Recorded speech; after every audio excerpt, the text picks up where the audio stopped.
예, 오늘은 다니엘서 10장 1절부터 19절 말씀을 본문 삼아서 다니엘의 금식 기도와 하늘의 전쟁 그리고 하나님의 위로라는 주제를 가지고 같이 은혜 나누어 갖도록 하겠습니다. 우리가 이제 다니엘을 계속 살펴보는데 다니엘의 이제 7장부터 12장까지는 네 가지의 이제 주요 계시가 있다 그랬죠. 7장에는 네 짐승의 환상, 바벨론, 메데바사, 헬라, 로마, 그 다음에 뭐 이제 열 뿔과 그 중에서 작은 뿔은 이제 적그리스도를 상징하는 안티오쿠스 에피파네스죠. 그 다음에 8장에서는 을레강가의 숫양과 수염소, 이게 메데바사와 헬라 제국의 흥망을 얘기하는 것이고, 헬라 제국의 이제 수염소의 뿔이 뭐 알렉산더라고 얘기했죠. 그 다음에 9장에서는 이제 70일에 다니엘이 이제 그 예루살렘 성전이 70년 만에 무너졌다는 그 사실이 예루살렘 지도자와 예루살렘 백성들의 범죄로 인해서 바벨론에 붙여졌다는 사실을 깨닫고 이제 기도의 응답으로서 70일의 계시를 주게 됩니다. 이것이 성전 어떤 재건과 그리스도의 초림으로 1차적으로 이루어졌고, 그 다음에 말세의 고난을 포함한 구속사적 예언, 그 다음에 말 그대로 안티오쿠스 에피파네스 같은 이런 어떤 존재가, 적그리스도 같은 존재가 나타날 것을 얘기하는 겁니다. 그 다음에 10장에서 12장에는 히데겔 강가의 계시인데, 히데겔은 뭐 티그리스 강이라고도 얘기하죠. 바사 제국의 종말까지 역사를 나타내고 있습니다. 바사 제국의 종말. 특히 헬라 제국의 분열과 적그리스도 예표인 안티오쿠스 에피파네스의 선민 탄압까지 이제 다루고 있는 내용입니다. 본장의 이제 10장에는 특징은 다니엘이 히데겔 강가에서 본 마지막 계시는 BC 536년입니다. 536년은 고레스 왕 제3년에 받은 것이라고 이렇게 말할 수 있죠. 이 시기는 이스라엘 백성이 바벨론 포로에서 돌아온 직후 정치 사회적 혼란 속에 있었던 때였습니다. 그다음 이미 이제 1차 보낸 뒤에 포로 귀환 명령이 있어진 후에 이렇게 사건으로 보여집니다. 다니엘은 이 민족의 고난을 보고 3주간 세일이라고 얘기하죠. 3주간 금식 기도했고 이에 응답하여 계시를 보여주는 것입니다.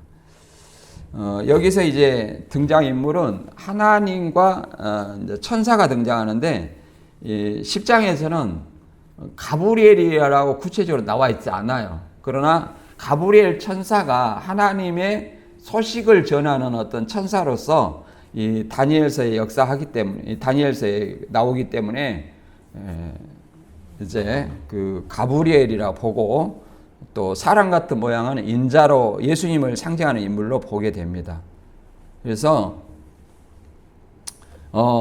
다니엘은 이제 계시 중에 놀라운 인자의 형상을 보고 기절하게 되고, 이는 성육신 이전의 성자 곧 예수 그리스도의 영광스러운 어떤 나타나심을 보고 이렇게 기절하는 어떤 모습이죠. 그리고 이걸 대부분 다 예수님으로 봅니다. 그 다음에 너무나 영광스러운 그 모습 앞에 다니엘은 기력이 새에 쓰러졌지만 함께 온 천사가 그를 일으켜 세우고 위로합니다. 위로하는 내용이죠. 그래서 이 내용을 통해서 우리가 본문의 말씀을 한번 깨달아 보도록 하겠습니다. 다니엘서 10장 1절에서 19절까지 읽어볼까요? 시작. 바사왕 고레스 3년에 한 마리 벨드사살이 이름한 다니엘에게 나타났는데 그 일이 참되니 곧 큰 전쟁에 관한 것이라. 다니엘이 그 일을 분명히 알았고 그 이상을 깨달으니라.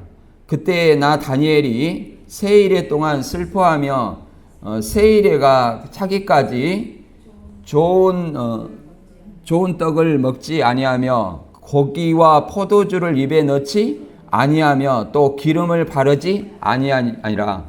정월 14일에 내가 히데겔이라 하는 큰 강가에 있었는데 그때에 내가 눈을 들어 바라본즉 한 사람이 세마포 옷을 입었고 허리에는 우바스 정금띠를 띠었고 그 몸은 항옥 같고 그 얼굴은 번갯불 같고 그 눈은 햇불 같고 그 팔과 발은 빛나는 녹과 같고 그 말소리는 무리의 소리 같더라. 이 이상은 나 다니엘이 홀로 보았고 나와 함께한 사람들은 이 이상은 보지 못하였어도 그들이 크게 떨며 도망하여 숨었느니라. 그러므로 나만 홀로 있어서 이 큰 이상을 볼 때에 내 몸에 힘이 빠졌고 나의 아름다운 빛이 변하여 썩은 듯 하였고 나의 힘이 다 없어졌으나 내가 그 말소리를 들었는데 그 말소리를 들을 때에 내가 얼굴이 땅에 대고 깊이 잠들었었느니라. 한 손이 있어 나를 어루만지기로 내가 떨더니 그가 나를 내 무릎과 손바닥이 땅에 닿게 일으키고 내게 이르되 은총을 크게 받은 사람 다니엘아 내가 내게 이르는 말을 깨닫고 일어서라. 내가 내게 보내심을 받았느니라. 그가 내게 이 말을 한 후에야 내가 떨며 일어섬에 그가 이르되 다니엘아 두려워하지 말라. 내가 깨달으려 하여 내 하나님 앞에 스스로 겸비하기로 결심하던 첫날부터 내 말을 들으신 바 되었으므로 내가 내 말을 인하여 왔느니라. 그런데 바사국 군이 22일 동안 나를 막았으므로 내가 거기 바사국 왕들과 함께 머물렀더니 군장 중 하나 미가엘이 와서 나를 도왔으므로 이제 내가 말일에 내 백성에 당할 일을 내게 깨닫게 하러 왔노라. 대저 이 이상은 오래 후의 일이니라.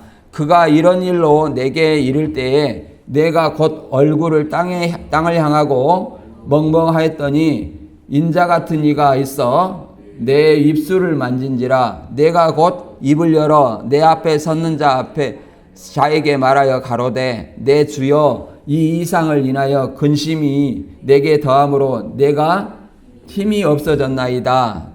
내 몸에 힘이 없어졌고 호흡이 남지 아니하였사오니 내 주의 이 종이 어찌 능히 내 주로 더불어 말씀할 수 있으리까. 또 사람의 모양 같은 것 하나가 나를 만지며 나로 강건하게 하시며 가로되 은총을 크게 받은 사람이여 두려워 말라. 평안하라 강건하라. 그가 이같이 내게 말하매 내가 곧 힘이 나서 가로되 내 주께서 나로 힘이 나게 하셨은즉 말씀하옵소서. 아멘.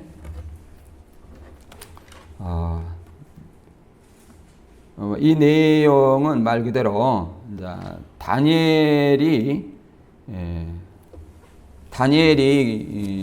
말 그대로 그 히데겔 강가에서 받은 어떤 이상을 인해서 환상을 받고 깊이 슬퍼하며 3주 동안 금식한 후 그에게 이제 응답으로 가브리엘이 나타났고 그 다음에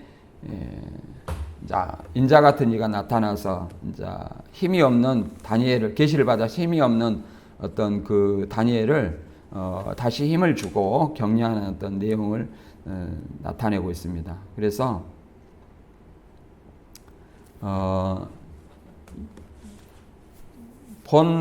이 사건은 다니엘이 포로 해방 이후 혼란에 빠진 민족을 위해서 이제 금식 기도하는 어떤 내용으로 이제 바사왕 고레스 3년이라고 얘기하는데 BC 536년입니다.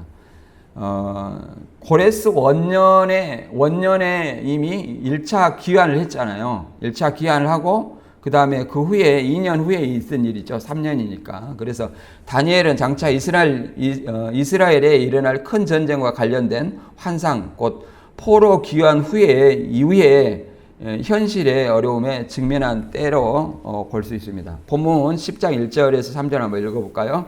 시작. 바사왕 고레스 3년에 한 일이 벨드사라 이름한 다니엘에게 나타났는데 그 일이 참되니 곧 큰 전쟁에 관한 것이니라. 다니엘이 그 일을 분명히 알았고 그 이상을 깨달으니라. 그때에 다니엘이 세 일에 동안 슬퍼하며 세 일에 차기까지 좋은 떡을 먹지 아니하며 고기와 포도주를 입에 넣지 아니하며 또 기름을 바르지 아니하니라. 이렇게 얘기를 합니다. 그래서 다니엘이 이렇게 금식하는 이유가 몇 가지가 있는데, 자, 예루살렘을 위해서 그 고레스 원년에 이제 예루살렘을 기한시킨 이유는 성전 재건을 위해서 기한시켰잖아요. 성전 재건을 위해서 기한을 시켰는데 그 수가 많지 않았다는 거예요. 귀환자의 수가 너무 적었고 이제 고레스 칙령의 겨우 소수 에스라 2장 64절에 보면 온 회중의 합계가 42,360명이요 이렇게 해서 마치 굉장히 어떤 적은 수가 말 그대로 포로 귀환했다는 사실을 압니다. 대부분 유대인들은 바벨론에 이제 정착하여 안정된 삶을 추구했습니다. 이제 이것은 하나님의 언약 백성으로서 정체성과 사명 의식이 무너진 현실을 반영하는 것입니다.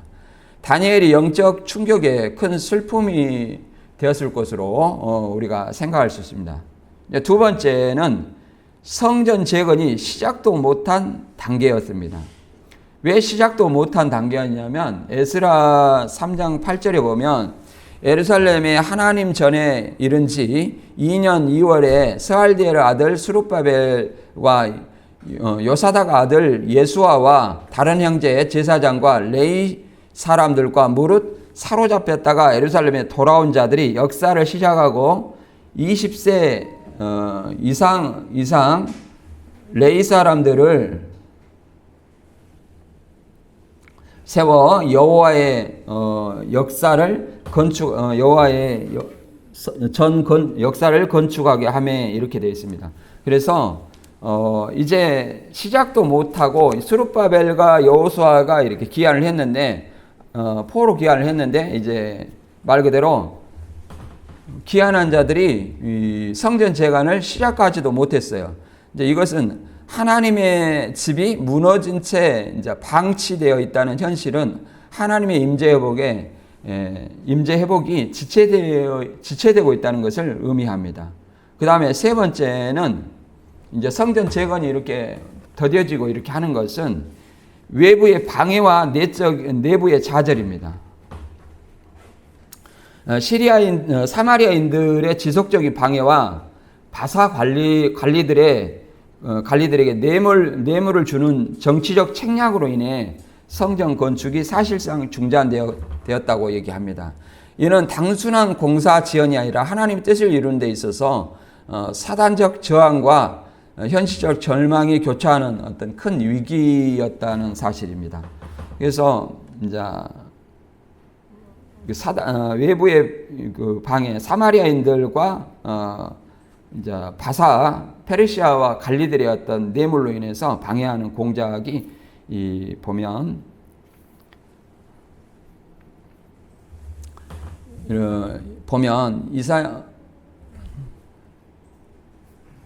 에스라 4장 3절부터 5절까지 읽어보면 이렇게 말하고 있습니다. 스룹바벨과 예수아와 그 밖에 이스라엘 각 가문의 우두머리들이 그들에게 대답하였다. 당신들과의 관계가 없는 일이요. 우리 하나님께서 성전을 드리는 것은 우리가 할 일이요. 페르시아 왕 고레스가 우리에게 명령한 대로 주 이스라엘의 하나님의 성전을 짓는 것은 오로지 우리가 할 일이요. 이 말을 들은 그 땅 백성은 성전 짓는 일을 방해하여 유다 백성의 사기를 떨어뜨렸다. 그들은 고문관들을 매수하면서까지 성전을 짓지 못하게 하였다. 이러한 방해는 페르시아 왕 고레스가 다스리던 모든 기간뿐만 아니라 페르시아 왕 다리우스가 통치하던 때까지 이어졌다. 말 그대로 이 사마리아 사람들이 페르시아 왕 고관들이 뇌물까지 주어서 성전을 이제 방해했다는 어떤 내용이 나옵니다. 이런 어떤 사건이 있었죠. 그 다음에 또 네 번째는 고레스 정책에 대한 역풍입니다. 유대인들의 역사적으로 반역적 민족이었다는 거짓 고발이 페르시아 왕궁에까지 전달되었고, 고레스는 유대인과 예루살렘 성전에 대한 관연 정책에 혼란을 느끼기 시작합니다. 이는 하나님의 회복 역사에 정치적 위기가 위기 앞에서 무너질 수 있다는 현실을 보여주고 다니엘의 큰 근심거리가 되었습니다. 이런 어떤 이유로 말 그대로 다니엘은 세일의 동안 금식하고 기도했다는 것을 알 수 있습니다. 그래서 다니엘이 금식 방법은 말 그대로 빵과 고기와 포도주를 먹지 않는 것이죠. 그리고 고급 향유나 기름 금지는 이제 절제죠. 절제. 깨끗한 모습을 보이지 않고 절제. 그리고 하나님 앞에서 자신을 낮추는 어떤 행위로 볼 수 있습니다. 이런 어떤 기도의 사례는 말 그대로 에스라서에서도 그러잖아요. 에스더가 왕궁에 유대인의 위기를 앞두고 왕 앞에 나갈 때 그러잖아요. 금식하는 어떤 그런 예가 있습니다. 에스더 4장 16절에 당신은 가서 수산에 있는 유다인을 다 모으고 나를 위하여 금식하되 밤낮 3일을 먹지도 말고 마시지도 마소서. 나도 나의 시녀로 더불어 이렇게 금식한 후에 규례를 어기고 왕 앞에 나아가리니 죽으면 죽으리라. 이렇게 하만의 교교로 인해서 유대인들이 이제 죽을 위기에 처했을 때 에스더가 왕 앞에 나가는 것은 목숨을 건 일이었다. 왜 그러냐면 말 그대로 왕의 규례가 왕이 부르지 아닌데 왕비가 왕 앞에 나오는 것은 나왔을 때 왕이 호를 들어서 용납하지 아니하면 그 왕비는 죽음을 당하라는 그런 규례가 있었기 때문에 왕 앞에 부르지 않은데 나가는 것은 굉장히 큰 목숨을 담보로 하는 것이었다. 그래서 죽으면 죽으리라 하는 이런 마음으로 유대인들과 자기 함께 금식하고 이렇게 나가서 하나님께 은총을 입은 것으로 우리가 볼 수 있습니다. 그리고 예수님도 마찬가지로 마태복음 4장에 보면 성령에 이끌려 광야로 가셔서 마귀에게 이제 시험을 받으셨죠. 그때 밤낮 40일을 금식하시니 시장하셨다 이렇게 얘기를 합니다. 여기서 말 그대로 40일을 금식하는 것은 우리가 말 그대로 사람이 이렇게 뭐 먹을 것이나 이렇게 먹을 거 마실 거 이걸 도저히 마시지 않는다는 것은 죽는 거예요. 어떤 교주는 자기 내언니하고 결혼하려고 자기 와이프한테 한 달 동안, 한 달이면 40일 아니잖아요. 한 달 동안 금식을 시켜가지고 죽었다는 얘기도 있습니다. 그래서 우리 일반인이 금식하면 그냥 죽어요. 그래서 대부분 금식하시는 분들은 물과 소금 이런 것들을 먹고 금식을 하죠. 근데 진정한 어떤 금식은 아니에요, 사실은. 이제 음식만 안 먹는다는 뿐이지 물을 마시잖아요. 성경에서는 물까지 안 먹는 것이 진정한 어떤 금식이에요. 그래서 이거는 공생의 시작 전에 영적 준비와 사단과 영적 싸움을 위한 어떤 금식이었죠. 그리고 지도를 보면 티그리스 강, 히데기엘이 티그리스 강이죠. 티그리스 강이 이제 어디로 가냐면 여기 보면 아수르 제국 오른쪽 옆에 있었죠. 저기가 바사가 지금 굉장히 다 통치하는 영역으로 들어갔을 때 이렇게 얘기를 하는 겁니다. 그래서 티그리스가 에덴 동산인데 근원의 강이기도 하죠.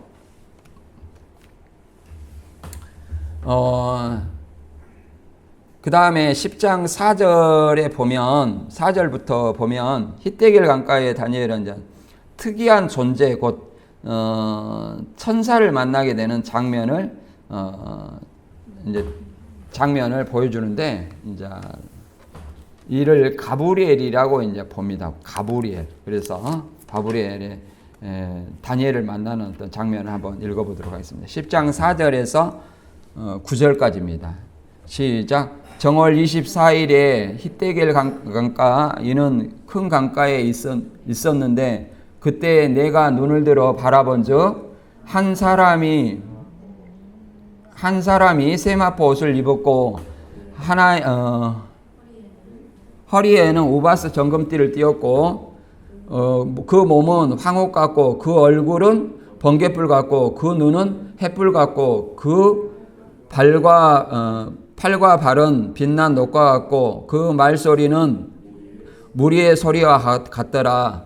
이 이상은 나 다니엘이 홀로 보았고 나와 함께한 사람들은 이 이상을 보지 못하였어도 그들이 크게 떨며 도망하여 숨었느니라. 그러므로 나만 홀로 있어서 이 큰 이상을 볼 때에 내 몸에 힘이 빠졌고 나의 아름다운 빛이 변하여 썩은 듯 하였고 나의 힘이 다 없어졌으나 내가 그 발소리를 들었는데 그 말소리를 들을 때에 내가 얼굴을 땅에 대고 깊이 잠들었었느니라. 예, 여기서는 이제 여기에서는 한 사람이 여기서 이제 천사다 또는 예수님이다 이런 어떤 견해가 있습니다. 그래서 이 사람의 아들 같은 이런 모습은 예수님으로 보는 견해가 더 많습니다. 왜 그러냐면 말 그대로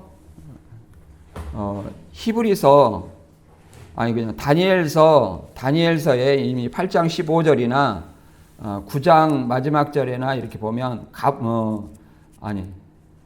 그거는 가브리엘에서 나온 것이고 그 다음에 이게 인자 같은 존재는 다니엘서 7장 9절에서 10절까지 보면 예수님으로 묘사하고 있죠. 인자 같은 이. 그래서 여기를 예수님으로 보기도 합니다. 그래서 또 모양이 그러잖아요. 한 사람이 세마포 옷을 입었고 허리에는 우바스 정금띠를 띄었고 그 몸은 하목 같고 그 얼굴은 번갯빛 같고 그 눈은 햇불 같고 그 팔과 발은 녹과 같고 그 말소리는 무리의 소리와 같더라. 이런 모습을 다니엘이 봤는데 이 모습은 말 그대로 계시록에 1장 13절에 있는 1장 13절부터 17절까지 있는 내용 예수님을 본 현상과 같습니다. 보통 이제 예수님이 나타나기 전이니까 예수님의 초림 이전에 부활 이전에 성자 그리스도의 어떤 모습으로 생각할 수 있죠. 계시록 1장 13절에 우리가 다 알지만 촛대사의 인자 같은 이가 발에 끌리는 옷을 입고 가슴에 금띠를 띠고 그 머리털에 희기가 흰 양털 같고 눈 같으며 그의 눈은 불꽃 같고 그의 발은 풀무에 단련한 빛난 주석 같고 그의 음성은 많은 물소리와 같으며 그의 오른손은 7별이 있고 그 입에서 좌우의 날성검이 나오며 그 얼굴은 해가 힘있게 비치는 것 같더라. 내가 볼 때에 그 발 앞에 엎드려져 죽은 자 같이 되매 그가 오른손을 내게 얹고 가라사대 두려워 말라 이렇게 얘기하죠. 그래서 본문에 있는 어떤 내용과 유사한 내용입니다. 다니엘이 이 사람의 모습, 인자 같은 어떤 모습을 보고 혼자 보고 어떻게 힘이 빠졌고 얼굴색이 변하고 그러잖아요. 얼굴을 땅에 대고 잠들었다 이렇게 얘기를 합니다. 그런 모습이 비슷한데 에스겔 1장 28절에도 에스겔이 말 그대로 하나님의 영광의 모습을 볼 때 그러잖아요. 모습이 있는데 그 사면의 강체의 모양은 비오는 날 구름에 있는 무지개 같으니 이는 여호와의 영광의 형상의 모양이라. 내가 보고 곧 엎드려 그 말 쓰는 자의 음성을 들으니라. 여호와의 영광의 형상. 그러니까 예수님의 형상도 하나님의 형상과 같이 영광의 형상을 이렇게 보여주고 있습니다. 그리고 우리가 또 사도행전에 보면 예수님이 사도 바울한테 나타나서 빛으로 나타났죠. 빛으로 나타났는데 9장 3절에 보면 다메섹 가까이 있을 때에 갑자기 하늘에서 환한 빛이 그를 둘러 비추었다. 7절에 보면 그와 동행하는 자들은 소리는 들었으나 아무도 보이지 아니하므로 앞을 보지 못하고 멍하게 서 있었다. 이렇게 얘기를 합니다. 말 그대로 소리는 들었으나 예수님의 그 빛으로 나타나는 모습은 누구밖에 몰랐냐면 바울밖에 알지 못했다는 것을 얘기를 하는 거죠. 그리고 이런 어떤 나타내는 모습은 진정한 어떤 하나님의 모습은 아니에요. 왜 그러냐면 성경에 보면 하나님을 본 자는 살 자가 있어요, 없어요? 없죠. 그래서 보여줄 수 있는 어떤 모습으로 보여주는 겁니다. 보여줄 수 있는 모습으로. 말 그대로 이 사사기 13장 21절과 22절에 뭐 보면 삼손의 아버지 마노아가 천사를 만나고도 이러겠습니다. 천사를 만나고도 뭐 죽는다고 이렇게 고백한 내용이 있죠. 주님의 천사가 마노아와 그 아내에게 다시 나타나지 않자 그제야 마노아는 비로소 그가 주님의 천사인 줄 알았다. 마노아 아내에게 말했다. 우리가 하나님을 보았으니 우리는 틀림없이 죽을 것이요. 이렇게 얘기하죠. 그래서 하나님의 어떤 직접적인 어떤 모습이 아니라 보여주는 어떤 광채를 얘기하는 거죠. 영광의 모습을 얘기하는 것입니다. 그리고 10장 10절 이하 12절까지도 같은 내용인데 한번 여기서는 이제 10절부터는 이제 가브리엘이라고 얘기합니다. 가브리엘. 왜 그러냐면 본문 하나님의 뜻을 응답을 전하기 위해서 온 겁니다. 응답을 전하기 위해서 왔기 때문에 이를 가브리엘이라고 우리가 보고 있습니다. 응답을 전하기 위해서 온 자 가브리엘. 다니엘서 10장 10절 읽어보겠습니다. 한 손이 있어 나를 어루만지기로 내가 떨더니 그가 내 무릎과 손바닥이 땅에 닿게 일으키고 내게 이르되 은총이 크게 받을 사람 다니엘아 내가 내게 이르는 말을 깨닫고 일어서라. 내가 내게 보내심을 받았느니라. 그가 내게 이 말을 한 후에 내가 먼저 일어서매 그가 이르되 다니엘아 두려워 말라. 내가 깨달으려 하여 내가 하나님 앞에 스스로 겸비케 하기로 결심하던 첫날부터 내 말이 들으신 바 되었으므로 내가 내 말로 인하여 왔노라. 내가 다니엘의 말로 인해서 왔다는 거야. 다니엘의 말로 인해서 내가 왔다 내게. 그래서 그 다음에 보면 여기 보면 표를 보면 그 다음에 표를 보면 이 성경에는 천사장은 미가엘과 가브리엘만 나와 있죠. 미가엘과. 근데 제가 성경에 인용된 외경을 한번 제가 한 2개 올려놨는데 거기에 보면 이게 나와요. 외경에. 에녹서에 보면 이 4천사가 나와요. 4천사. 그리고 4천사도 나오고 우리는 이사야 14장 12절에서 이제 루시퍼를 루시엘로 사단으로 이렇게 생각을 하잖아요. 근데 성경에는 없습니다. 그냥 바벨론 왕을 루시엘로 얘기하는데 이 에녹서에는 이 사단의 이 하나님을 대적한 이 감시자들이라고 나오거든요. 이걸 대적한 존재가 아자젤로 나와요. 아자젤이 사단의 어떤 리더로 나옵니다. 여기 보면 이제 표에 보면 미가엘은 이스라엘 수호자고 하늘의 군대 장관으로 나옵니다. 이게 다니엘서 10장 13절과 유다서 1장 9절에 등장하죠. 그 다음에 가브리엘은 메시지를 전하는 천사로 나와요. 그리고 하나님의 능력이 있고 다니엘서 8장 16절과 누가복음 1장 19절 26절에 등장하죠. 그 다음에 이제 두 존재 우리엘과 라파엘은 이제 정경에는 안 나옵니다. 어디에 나오냐면 에녹서. 왜 에녹서를 통해서 제가 이걸 잠깐 소개하냐면 유다서 1장 13절과 14절에 에녹서를 인용해서 주께서 수많은 거룩한 자와 함께 오셔서 심판한다고 이렇게 얘기한 내용이 있어요. 그 말은 에녹서도 어느 정도 인용을 했기 때문에 좀 신빙성이 있지 않느냐 그런 어떤 입장에서 제가 소개를 한 겁니다. 그래서 이 에녹서에 보면 우리엘과 나파엘이 나오는데 우리엘은 천문과 지식, 심판의 비밀을 계시하고 그 다음에 라파엘은 병을 고치고 사단의 대장인 아자젤을 결박하는 어떤 내용이 납니다. 이것은 이제 외경인 토비트서에도 등장합니다. 토비트서에도 등장하는 어떤 내용이죠. 이 13절과 14절 계속 이어서 읽어볼게요. 그런데 바사국군 20일 동안 나를 막았으므로 내가 거기 바사국 왕들과 함께 머물러 있더니 군장 중 하나 미가엘이 와서 나를 도왔으므로 이제 내가 말일에 내 백성에 당할 일을 내게 깨닫게 하려 왔노라. 대저 이 이상은 오래 후의 일이니라. 이렇게 얘기하죠. 이 미가엘이 와서 도와줬다는 거예요.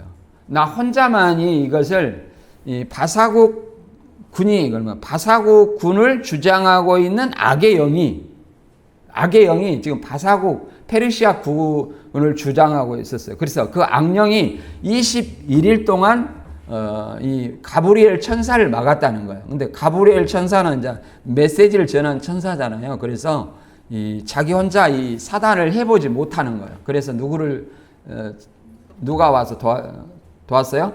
군장 중 군대 장관 말 그대로 군대의 대장 미가엘 그렇죠? 미가엘 와서 나를 도와주어 가지고 이제 왔다 이렇게 얘기하죠. 내가 내게 깨닫게 하러 왔노라 이렇게 얘기를 하죠. 그래서 기도한 첫날부터 응답을 해서 내게 오려고 했는데 바사국 군을 지배하고 있는 악령이 그러잖아요. 악령이 사단이 21일 동안 못 가게 막았다는 거예요. 가브리엘을. 그래서 미가엘이 더불어 미가엘이 와가지고 군대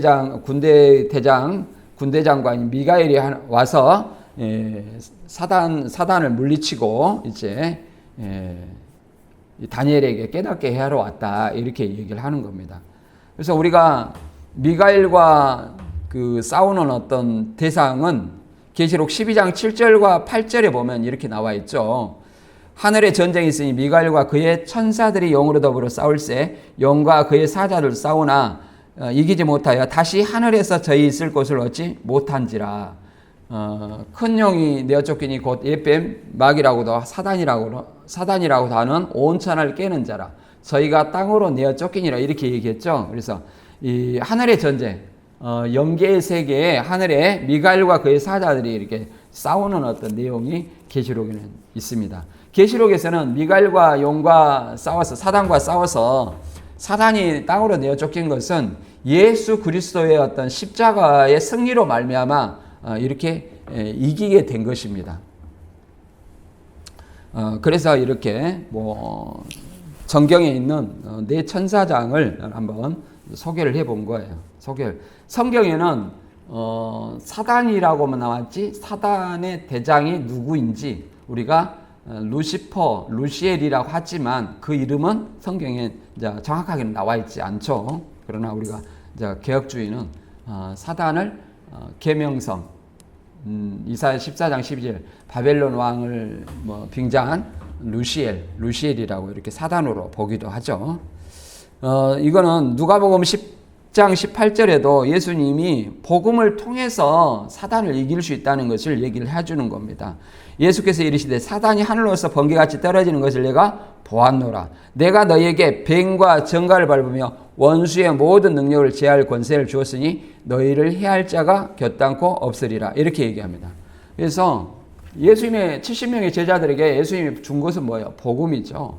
그래서 복음을 전파하는 데 있어서 사단이 하늘로부터 번개같이 떨어지는 것을 내가 보았다. 이렇게 얘기합니다. 그래서 사단을 이길 수 있는 것은 복음이다. 복음의 능력밖에 없다. 그리고 제자들도 이렇게 제자들에게 내가 뱀과 정갈을 밟으며 원수의 모든 능력을 제할 권세, 그 복음을 주었으니 너희를 해할 자가 없다. 그래서 복음으로 무장한 자는 결코 해할 수가 없다. 이렇게 얘기합니다. 우리도 마찬가지로 에베소 6장 12절과 13절에 보면 우리의 씨름은 혈과 육에 대한 것이 아니요 정사와 권세와 이 어둠의 세상 주관자들과 하늘에 있는 악의 영들에게 대함이라 이렇게 얘기하죠. 그러니까 이 세상 주관자들을 상대하는 것은 이 세상 주관자들을 누가 주관하고 있냐면 악의 영들이에요. 자, 우상 얘기할 때도 마찬가지죠. 우상은 아무것도 아니에요. 그러나 그를 주관하고 있는 배후의 세력이 악의 영들이라는 거예요. 사단이라는 거죠. 지금 바사국 페르시아 군이 그러잖아요. 페르시아가 지금 하나님이 고레스를 감동시켰지만 지금 페르시아 군이 지금 누구한테 넘어간 거예요? 사단한테 사단이 주관하고 있다는 것으로 본문은 얘기하고 있는 거예요. 그래서 우리는 하나님의 전신갑주를 취하라. 이는 악한 날에 너희가 능히 대적하고 모든 일을 행한 후에 서기함이라 말씀처럼 우리는 하나님의 말씀, 복음으로 전신갑주를 취해서 사단이 나타난 날에 능히 대적하고 승리해야 될 줄로 믿습니다. 베드로전서 4장 7절에도 만물이 마지막에 가까웠으니 그러므로 너희는 정신을 차리고 근신하여 기도하라. 마지막이 가까이 올수록 사단의 세력이 더 커진다는 사실을 우리는 분명히 알아야 됩니다. 그리고 우리가 뭐 이렇게 기도도 하고 그러지만 뭉치지 않는 기도는 사실은 그러잖아요. 성경에서는 두세 사람이 합심하여 하나의 뜻을 가지고 기도해라 그러잖아요. 그래서 이런 합심 기도가 굉장히 중요하다는 사실을 성경이 말하고 있습니다. 또 기도를 통해서 하나님과 우리가 응답받는 사실을 또 알 수 있죠. 기도를 통해서 응답받는 것은 우리가 보면 이 히스기야 그러잖아요. 히스기야도 마찬가지고 히스기야의 그 기도나 병들어서 죽게 됐을 때 기도해가지고 15년이나 생명을 연장해 줬어요. 하나님께서 죽으리라 했는데 눈물로 회개하고 기도를 했어요. 그러니 내 수명을 15년 동안 연장해 주겠다. 그리고 사도행전 10장에 보면 이제 누굽니까? 이방인 고넬료가 구시기도를 했죠. 구시기도라는 것은 오후 3시 기도를 얘기하는 거예요. 오후 3시 기도를 이렇게 했습니다. 3시 기도를 할 때 하나님의 천사가 이제 고넬료야 하면서 내 기도와 구제가 하나님 앞에 상달하여 기억하신 바 되었느니라. 내 기도가 그러잖아. 내 하는 일이 하나님 앞에 상달되어 기억하신 바 될 때 응답이 있을 줄로 믿습니다. 그래서 우리 자신들이 기도를 결코 소홀히 해서는 아니 된다. 물론 우리도 늘 기도를 하고 있지만 더 기도를 해야 될 줄로 믿습니다. 그 다음에 15절에 보면 이제 여기서부터 나온 존재는 인자 같은 이라고 얘기를 할 수 있습니다. 15절부터 인자 같은 이. 15절부터 읽어볼까요? 그가 이런 말로 내게 이를 때 내가 곧 얼굴을 땅에 향하여 벙벙하였더니 인자 같은 이가 있어 내 입술을 만진지라. 내가 곧 입을 열어 내 앞에 섰는 자에게 말하여 가로되 내 주여 이 이상을 인하여 근심이 내게 더함으로 내가 힘이 없어졌나이다. 내 몸에 힘이 없어졌고 호흡이 남지 아니하였사오니 내 주의 이 종이 어찌 능히 주로 더불어 말씀할 수 있사오리까. 또 사람의 모양 같은 것 하나가 나를 만지며 나로 강건케 하여 가로되 은총을 크게 받은 사람이여 두려워 말라. 평안하라 강건하라 강건하라. 그가 이같이 내게 말하며 내가 곧 힘이 나서 가로되 내 주께서 나로 힘이 나게 하셨사오니 말씀하옵소서. 이렇게 얘기합니다. 여기서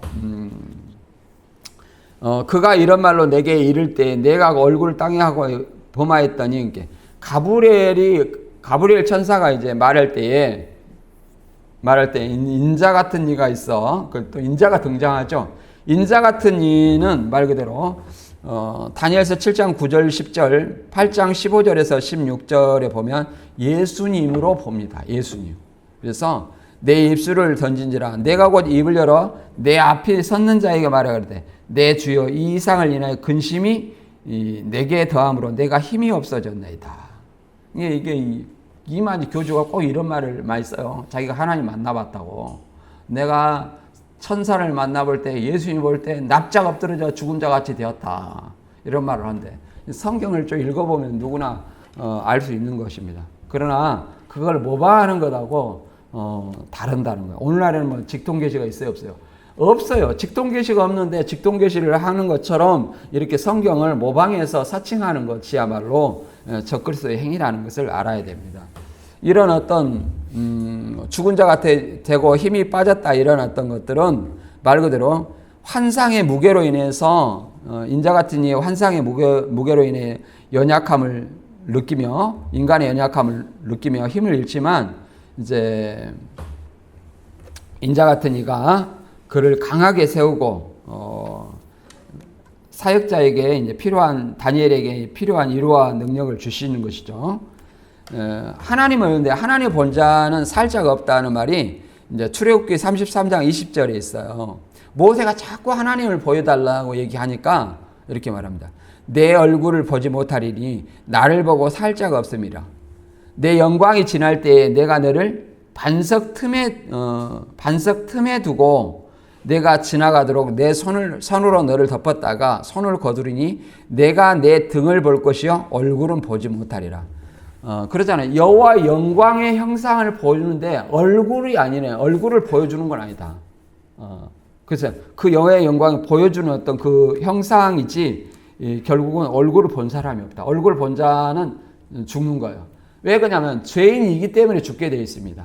우리가 하나님과 예수님의 얼굴을 마주 볼 때는 우리가 예수님이 재림하고 그러잖아요. 우리가 거룩한 예수님과 같은 거룩한 존재가 되었을 때 계시록 22장에서 하나님과 그 아들의 얼굴을 볼 것이요 이렇게 나와 있어요. 보게 됩니다. 얼굴과 얼굴을 대해 볼 것이요 이런 말도 있지만 계시록 22장에 그 얼굴을 본다는 내용이 있어요. 그런 것처럼 그때야 내가 그렇잖아요. 예수님의 영광의 모양의 형체와 같이 변화된 후에야 예수님과 하나님의 얼굴을 볼 수 있다는 사실이에요. 그러나 우리 죄인들은 하나님 얼굴을 보면 죽는다 그러잖아요. 우리 육신이 있을 때는 늘 죄의 속성을 가지고 있기 때문에 죄인으로서는 하나님의 원자는 죽게 된다 이렇게 얘기할 수 있습니다. 그리고 우리가 이렇게 늘 기도하고 인간의 연약함을 가지고 있는 것은 사도 바울도 뭐 다른 어떤 여러 가지 질병들을 뭐 신학자들은 얘기하지만 저는 가장 뭐 간질이다 뭐 여러 가지 얘기하지만 저는 눈병으로 생각이 돼요. 왜 그러냐면 갈라디아서나 또 보면 이 갈라디아 사람들이 바울을 영접할 때 바울이 눈이 안 좋았고 말에는 조라나 이렇게 말하잖아요. 그런 것처럼 눈이라도 할 수가 있으면 눈이라도 빼서 대신 주었을 것이다 이렇게 얘기하잖아요. 그래서 바울도 이 눈을 고쳐달라고 이 육신의 연약함을 고쳐달라고 계속 기도를 했어요. 그런데 고린도후서 12장 9절에 보면 이렇게 말합니다. 그러나 주님께서는 내게 이렇게 말씀하셨습니다. 내 은혜가 내게 족하도다. 내 능력은 약한 데서 완전하게 된다. 그러므로 그리스도의 능력이 내게 머무르게 하기 위하여 나는 더욱더 기쁜 마음으로 내 약점들을 자랑하려고 합니다. 그러므로 나는 그리스도를 위하여 병악함과 모욕과 궁핍과 박해와 곤란을 겪는 것을 기뻐합니다. 내가 약할 그때 오히려 내가 강하기 때문입니다. 이렇게 했잖아요. 여기서 병약함, 이게 저는 개인적으로 안질이라고 생각합니다. 이런 여러 가지 근거로 인해서. 근데 여기서 이제 기도하니까 이런 말을 이런 어떤 내 은혜가 내게 족하도다. 이런 말을 해주신 거예요. 왜 그러냐면 약한 데서 강하다는 것은 내가 약하고 어려울 때 그렇잖아요. 누구를 붙들어요? 나 자신을 의지하는 나는 약하고 병든 존재이고 나약한 존재다. 그렇기 때문에 누구를 의지해요? 하나님을 의지하고 예수님을 찾게 됩니다. 그러므로 예수님의 은혜가 나한테 머물러 있게 된다는 거예요. 그러므로 내가 약할 때 강하다는 것은 내가 강한 것이 아니라 예수님이 나와 함께 예수님의 은혜가 나와 함께함으로 내가 강하게 된다는 어떤 그런 말을 얘기하는 겁니다. 물론 바울은 다른 사람의 질병들을 고쳐줬고 이 말을 하는 것은 바울의 계시가 너무 크므로 자고하지 않게 교만하지 않게 하도록 하기 위해서 사단의 사자 곧 육체의 가시를 주셨다 이렇게 얘기를 하는 겁니다. 그런 것처럼 우리 자신들도 말 그대로 늘 내 육신의 연약함으로 인해서 또 육신이 연약하지 않더라도 육신이 어떤 질병이 없더라도 늘 연약한 육신으로 인해서 하나님을 찾고 부르짖는 자에게 하나님의 은혜가 함께 머물 줄을 믿습니다. 오늘 본문 말씀 다시 한번 요약하고 정리하겠습니다. 다니엘은 바사왕 고레스 3년에 이제 깊은 슬픔과 금식으로 하나님께 기도하는 내용입니다. 그때 하나님께서 천사를 보내셔서 다니엘에게 나타나시고 다니엘은 인자의 영광스러운 광채와 권능의 두려움을 떨게 됩니다. 그래서 다니엘에게 그가 기도한 내용을 들었으며 영적 전쟁 가운데서 하나님이 깨우고 하나님의 계획이 그대로 이루어지고 있다는 있음을 알려줍니다. 이 말씀을 통해서 우리는 기도의 힘과 하나님의 신실함, 영적 싸움 속에서도 하나님이 우리와 함께 하신다는 확신을 가질 수 있을 것입니다. 우리가 세상에서 당하는 어떤 현실이 어렵고 힘들더라도 그게 전부가 아니라 하나님이 다니엘의 기도에 응답하셨듯이 보이지 않는 하나님의 천사들과 함께 움직이신다는 사실을 우리는 알아야 됩니다. 오늘 우리 삶에서도 하나님의 응답은 우리가 기도할 때 진행 중이며 우리가 알지 못한 하늘의 전쟁 속에서도 하나님은 우리의 편이시고 또 크게 다니엘에게 은총받을 자여 두려워 말라 하신 말씀처럼 이 말이 그렇잖아요. 은총이 우리에게 있고 우리가 두려워하지 않는 그런 어떤 믿음을 통해서 나가야 할 줄로 믿습니다.